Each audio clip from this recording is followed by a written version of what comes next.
Olá pessoal, tudo bem? Aqui quem fala é o professor Pedro Macedo e hoje nós vamos falar um pouco sobre mutações e alguns exemplos sobre mutações que nós temos nos seres humanos. Os objetivos da aula de hoje vão ser entender o conceito de mutação, distinguir os tipos de mutações, assim como suas consequências, e apresentar doenças relacionadas a mutações. Vou mostrar para vocês alguns exemplos de doenças que vão acometer os seres humanos que vão estar relacionadas a mutações, beleza? Então a primeira pergunta que eu faço para vocês é: o que são mutações? Muitas pessoas têm um preconceito com a palavra mutante, com a palavra mutações, né? Algumas pessoas acham que mutação ela vai ser isso aqui, né? Nós temos exemplos aí na ficção, tá? Que aqui nós temos do lado esquerdo os X-Men, que se auto-intitulam mutantes, tá? No universo eles realmente são mutantes, ok? Nós temos a mutação do gene X, no caso a inserção do gene X, tá? Mas e faz com que eles ganhem poderes, né? Poderes variados, né? Isso ainda é interessante, né? Um gene X vai causar poderes variados em cada pessoa, né? Mas se vocês estavam com a esperança de um dia ganhar poderes, infelizmente não é assim que funciona, tá? Então é apenas ficção. E aqui no lado direito nós temos, né, o Homem-Aranha, que a mutação dele foi causada pela picada de uma aranha radioativa, né? E ele ganhou poderes de aranha, né? Mas também não é assim que funciona as mutações, ok? Então, tá, Pedro, beleza, isso não é mutação. O que é mutação então? Fala pra mim. Então, mutação é qualquer alteração que ocorra na molécula de DNA durante a replicação, tá? Toda molécula de DNA, ela vai passar pela replicação na célula, tá? Junto pelo processo de mitose. Tá? E é nessa replicação, né, nessa cópia da molécula de DNA, que vai acontecer esses erros que vão gerar mutações. Ela é uma alteração herdável, que pode resultar em mudança de informação genética, tá? Ou seja, se algo é alterado, tá? E aquela célula é passada para a próxima geração, aquilo vai gerar uma alteração gênica, né? Uma alteração genética e até fenotípica. A gente tem que ver depois como que isso vai acontecer exatamente. Beleza? Então tá, a mutação ela vai ser mutação somática ou de linhagem germinativa, ok? Então, mutação somática, ela ocorre em células não reprodutoras e ela é transmitida para novas células através de mitose. A mutação de linhagem germinativa, ela ocorre em células reprodutoras e são passadas pelas gerações seguintes. Tá? A gente vai mostrar casos aqui de mutações de linhagem germinativa, tá, para vocês. Mas as mutações somáticas, elas são que vão gerar o câncer. Tá? O câncer nada mais é do que a mutação somática que vai acontecer na sua própria célula. Tá? Então nós temos também que ter essa percepção aí de que o câncer não é herdável, tá? O câncer não é passado para frente. Por quê? Porque ele acontece, é a mutação somática, não de linhagem germinativa. As mutações também vão poder ser gênicas ou cromossômicas. As gênicas, elas vão afetar somente um gene, tá? Vou mostrar para vocês exemplos. E a mutação cromossômica, ela vai afetar o número ou a estrutura de cromossomos. E eu vou mostrar para vocês também alguns exemplos. As mutações gênicas, elas podem ser pontuais, com substituição de base. Ou seja, vão acontecer em apenas um ponto daquela cadeia de genes, tá? Em cima nós temos o gene não mutado, tá? Aí nós temos a adenina e a timina, que são as bases nitrogenadas. E embaixo nós temos os genes mutantes, né? Aqui nós temos a transição, onde a adenina e a timina vai ser substituída por uma guanina e uma citosina, então altera completamente a matriz de leitura. Nós temos a transversão, onde tinha uma adenina e uma timina, agora foi trocada e nós temos uma timina e uma adenina. Isso também vai alterar a leitura, tá, pelo ribossomo. E quais são as consequências? As consequências elas podem ser de três tipos. Elas podem ser silenciosas ou sinônima, quando a alteração ela vai manter o mesmo sentido, tá? Não vai alterar o sentido, então não vai causar grandes problemas. Nós temos a de sentido trocado, ou missense, que codifica uma proteína diferente, tá? Então, na verdade, o que vai acontecer é que não vai ter um erro completamente. O que vai acontecer é que, ao invés de produzir aquela proteína que era o objetivo, ela vai gerar uma proteína que não era o objetivo. Então, não vai surtir o seu efeito principal. E nós temos a sem sentido, ou nonsense, que codifica um códon de terminação. Tá? Ou seja, onde era para ler, na verdade ele vai parar a leitura e isso vai causar uma série de problemas. Mutações gênicas pontuais, inserção e deleção. Também vai acontecer em apenas um ponto, tá, da cadeia de genes. Em cima nós temos o gene não mutado, embaixo nós temos os genes mutantes. De inserção, tá? Pode ser de inserção, onde aqui nós temos que a adenina foi inserida nessa cadeia. E nós temos a deleção, onde nós temos ali que a citosina foi apagada, foi deletada desse gene. E isso vai causar uma série de problemas também.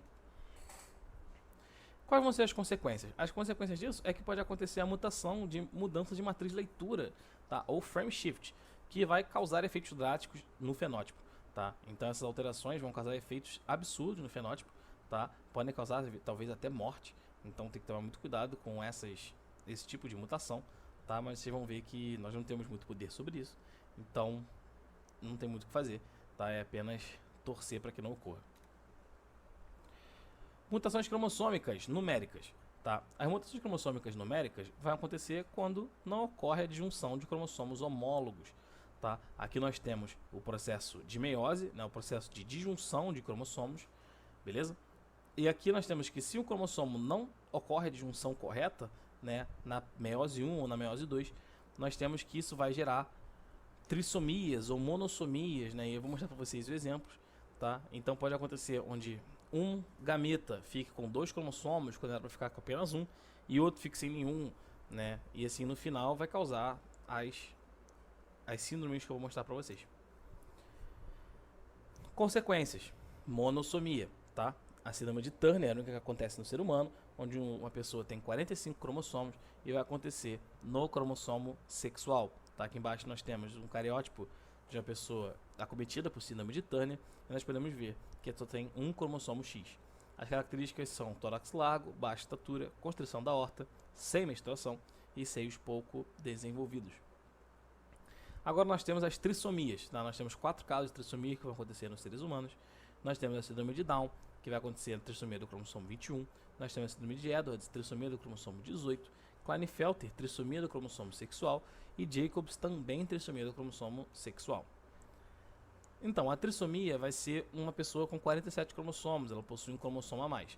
Tá? O caso mais famoso é a síndrome de Down, trissomia do cromossomo 21. Aqui embaixo nós temos o cariótipo de uma pessoa acometida por síndrome de Down. Ali vocês podem ver ele que está marcado que no par 21 nós temos 3 cromossomos ao invés de um par. E as características vão ser deficiência intelectual de grau variável, cardiopatia congênita, olhos amendoados, rosto redondo. Tá? Todas as pessoas, todos nós já encontramos alguém com síndrome de Down, né? Então é algo bem comum de se ver, tá? Não é muito raro. Síndrome de Edwards, trissomia do cromossomo 18, tá? Aqui embaixo nós temos o cariótipo também na pessoa, nós podemos ver ele aqui no par 18, são 3 cromossomos, tá? As fotos são de bebês, por quê? Porque na síndrome de Edwards as pessoas não duram muito tempo, tá? Então os bebês acabam morrendo com meses ou nos inícios dos anos iniciais, tá? Então isso acontece porque no cromossomo 18 possuem fatores fundamentais, tá? As características vão ser baixo peso ao nascer, microcefalia e defeitos congênitos em alguns órgãos. Esses defeitos congênitos podem gerar morte precoce, tá? Pessoas com síndrome de Edwards não duram muito tempo, né? Não sobrevivem muito tempo, então elas acabam falecendo nos primeiros meses ou primeiros anos. Outro caso, Klinefelter. Nós temos agora a trissomia do cromossomo sexual. Aqui nós podemos ver que essa pessoa possui XXY, 2 cromossomos X, é um homem com 2 cromossomos X. A característica vai ser dificuldade de aprendizagem, braços e pernas longos, testículos pequenos e infertilidade, tá? Outro exemplo de trissomia, síndrome de Jacobs, XYY, também afetando os cromossomos sexuais, tá? As características vão ser o QI abaixo do normal, dificuldade no desenvolvimento motor, mãos e pés compridos, hiperatividade, impulsividade e agressividade, ok? Agora nós temos as mutações cromossômicas estruturais. E o que são elas? Elas são mutações que vão alterar a morfologia dos cromossomos, tá? Elas podem ser balanceadas e não balanceadas, tá? Balanceada quando não há alteração na quantidade de material genético, e não balanceada altera a quantidade de material genético. Vou mostrar para vocês o tipo certinho e vocês vão entender, tá? Mutação cromossômica estrutural, os tipos. Aqui nós temos a deleção, tá? Ou seja, o número de genes foi alterado, foi deletado. Duplicação, o número de genes foi duplicado, foi aumentado. Inversão, apenas foi trocado, então não aumentou o número de genes, nós podemos dizer que é balanceada. Inserção, né? Algo de outro cromossomo foi inserido nesse cromossomo, então também foi alterado a quantidade de genes. E translocação, onde foi trocado uma parte de um gene com o de outro, então também nós temos não alteração do número de genes, ok? Número de material genético. Quais são as consequências? Nós temos a síndrome de Prader-Willi ou síndrome de Angelman. Por que eu coloquei junto aqui para vocês? Porque ela vai alterar se ela vai ser de Prader-Willi ou Angelman de acordo em qual cromossomo vai acontecer essa alteração, qual cromossomo vai ter essa alteração estrutural, tá? Se ocorrer a microdeleção do cromossomo paterno, nós vamos ter a síndrome de Prader-Willi. E as características vão ser retardo mental variável, obesidade, defeito no sistema reprodutor e baixa estatura. Já se a microdeleção for do cromossomo materno, nós temos a síndrome de Angelman. E as características vão ser retardo mental, problemas de movimento e equilíbrio, crises convulsivas, expressão motora similar a um sorriso. Tá? Ela também é chamada de síndrome do sorriso por conta dessa característica visível nas pessoas que sofrem dessa síndrome. Muito obrigado pela atenção de todos. Eu tenho um carinho por cada um que prestou atenção nessa aula. Tá? Muito obrigado, espero que tenha ficado claro e um bom dia a todos.